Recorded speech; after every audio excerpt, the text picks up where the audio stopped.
भारतामध्ये एकही मस्जिद सरकारच्या ताब्यात नाही, एकही चर्च सरकारच्या ताब्यात नाही आणि शेकडो हजारो कोटींचे व्यवहार त्या ठिकाणी एनजीओच्या माध्यमातून होतात, त्याची चौकशी होत नाही।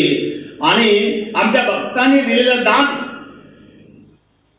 जे मंदिराकरता दिलेलं आहे, जे देवस्थान करिता दिलेलं आहे, मग ते देवाकरता खर्च व्हायला पाहिजे, त्याऐवजी आणि तो पैसा दुसरीकडे वापरला जातो, हे दुर्दैव आहे। मंदिरामध्ये दिलेलं दान ठीक आहे, एखाद्या मंदिरामध्ये जास्त दान असेल तर दुसऱ्या छोट्या मंदिराला देता येईल,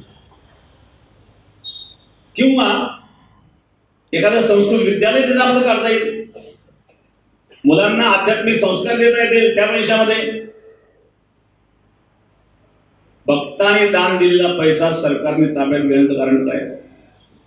सरकारला विकास करण्याकरता सरकारने टॅक्स लावलेले आहेत ना। मोठ्या प्रमाणाची दंगल झाली आणि अशा वेळेला जो आश्रय घेतला तो एका मंदिरात घेतला, कारण त्याला तिथे अतिशय सुरक्षित वाटलं। म्हणजे बांधवांना ह्या सगळ्याच्यातनं आपल्या सगळ्यांच्या लक्षात येत असेल की मंदिराचा आधार संकटकाळी भक्तांना किती वाटतो।